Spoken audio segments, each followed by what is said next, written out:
Now what I'm selling you today is beans like no other.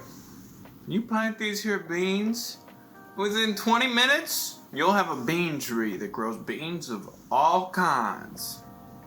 So you're telling me that if I plant these beans, it's gonna grow me a tree that grows more beans? That's right. Cans and all? That's right. Of any type of bean. Oh, that's right. Well, shit, you have yourself a deal. $300? You take Venmo?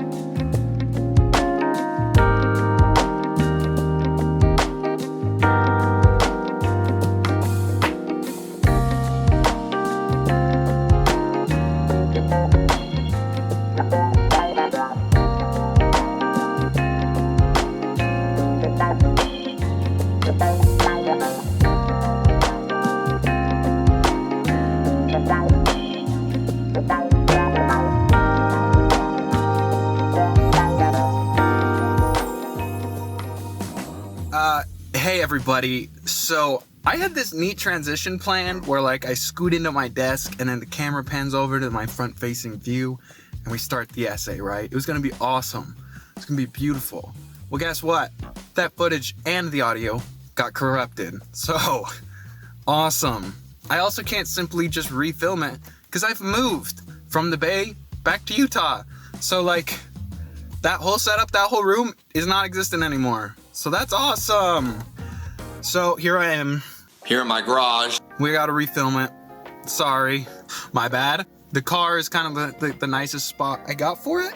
In fact, the next video or two, you're probably gonna see me in my car. Just because I don't have a great recording setup at the moment. I'm kind of in between houses. I'm not homeless. I'm just like in between points in my life.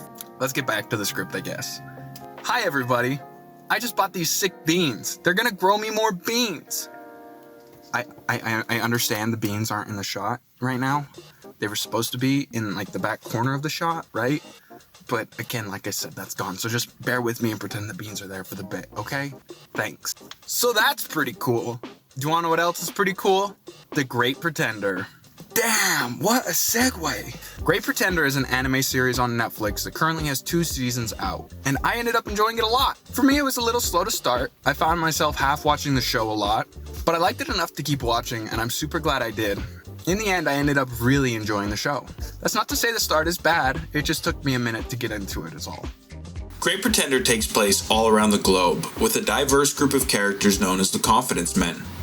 The main plot of the episodes revolves around the crew of confidence men trying to con money from bad people. Like Robin Hood, except they keep the money. The episodes are grouped into cases. Each case is its own con, with the crew working through their plan and working through any roadblocks that come up along the way. A lot of the show's tension and fun comes from characters one-upping each other. You might be sure that something is going to play out one way, but then bam! Some character comes up with some absolute batshit plan and some bizarre twist will happen. A lot of these caught me off guard. I called a few of them, but definitely not all of them. So I definitely don't want to ruin that for anybody. I will be talking about the general plot of each case, like who the target of the con is, the main character focus of the plot, and my general thought. Anyway. Case 1, Los Angeles Connection. Los Angeles Connection starts off in Japan, where we see our main character, Makoto Edamura, conning an old woman out of her money by selling her a faulty water filter. Classy. After this successful con, Edamura and his partner Kudo try to steal a tourist's money and oops, they get outplayed. This tourist turns out to be another main character, but we'll get to him. Anyways, the cops show up and Edamura splits out the back and he ends up seeing that same foreigner he tried to steal from getting into a cab and quickly jumps in with him to get away. They talk for a bit and Edamura finds out he's heading to LA, and Edamura decides he wants to go with him so he can get out of town. They banter and talk back and forth and end up making a bet on who the better con man is. And once they touch down in LA, Edamura finds out who their target is and what they're selling. They're trying to sell candy to drug dealers, except the catch is the drug dealers think the candy is hard drug. and a drug dealer is a very wealthy Hollywood film producer with lots of money and power. On top of all that, they're trying to sell the candy for millions of dollars. Good luck with that bet, Edamuro. That about sums up Case 1. I liked Case 1 a good amount. It serves as a great intro to the show and to the characters. Speaking of the characters, let's talk about a few of them. First off, we have the Frenchman Laurent. He is the tourist I mentioned earlier, and I love Laurent. Laurent just screams con man to me. First off, he's French, and on top of that, he's extremely charismatic and smart and always has a plan brewing. He operates as the kind of head of the Confidence Men. Another important character is Abby. Abby is Laurent's right-hand woman who is athletic, smart, and you really don't want to be on her bad side. Abby's a great character who brings a lot to the show. She has some PTSD that the anime ends up exploring, and it's done pretty well. The last member of the team I'm going to talk about is Mommy.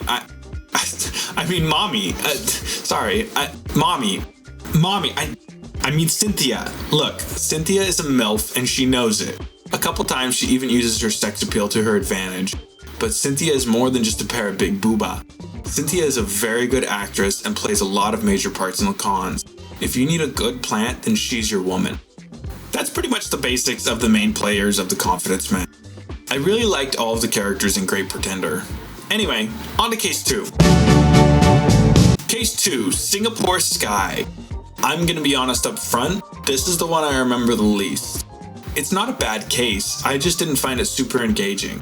Singapore Sky takes place 2 years after Case 1, and this time the crew is trying to take down an airplane racing league run by a pair of princes. The reason why they're trying to take them down is because the princes are rigging the races.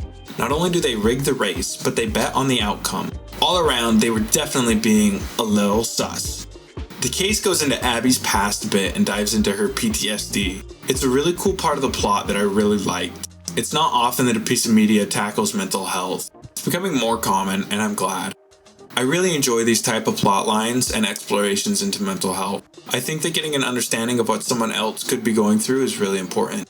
Great Pretender does a good job with such a sensitive subject. Again, I remember this case the least, but it was still really good. The plot still remains fun while maintaining a balance with such a sensitive subject like Abby's past. And it's still a great case. It was just the weakest for me. Case 3, Snow of London. Snow of London was probably my favorite of the 3 cases in Season 1.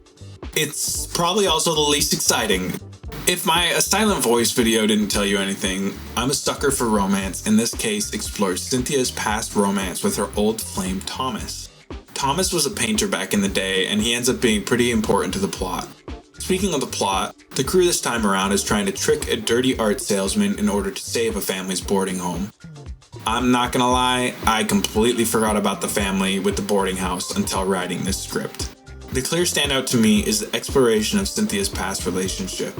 It's got a lot of heart. I really enjoyed how they dealt with and resolved the tension that came with old flames working so close together.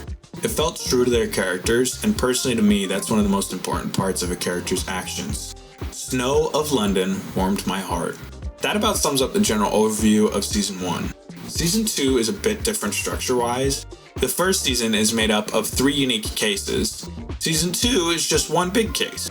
It's also probably my favorite of all the cases, even if Case 3 is probably the sweetest.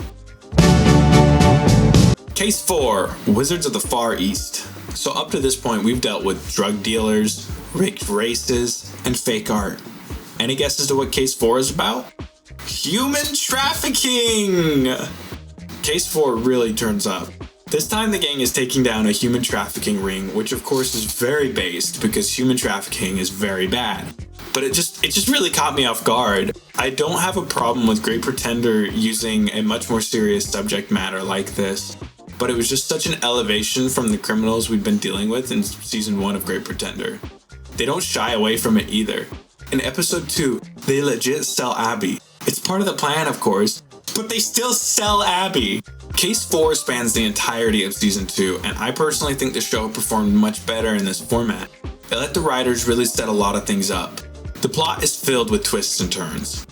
We get to meet Edamura's dad during this arc, and Makoto Edamura has daddy issues to say the least. We also get to finally dive into some of Laurent's past in this arc, as well as the backstory of the Confidence Men as a whole. One thing I found Case 4 did extremely well was when it came to setting up twists. A good twist needs to make sense. Like for example, when Cap uses Mjolnir in the MCU, we see him almost pick it up in Age of Ultron, and Captain America is typically the moral compass of the Avengers. So when he is found worthy and uses Mjolnir on Thanos, it makes sense. We're surprised, but our brains don't have to do anything crazy to make the pieces fit. The majority of the twists in Great Pretender tend to be logical and make sense, and Case 4 has lots of twists. Coupled with that, the writers are really good at misleading you into believing you've outsmarted them and you know what's coming, only to hit you with something else. The twists and turns in Case 4 were my favorite, but just to be fully honest with you, a few of the twists seem fucking impossible. There are definitely a number of twists that logically look a little bit like Swiss cheese.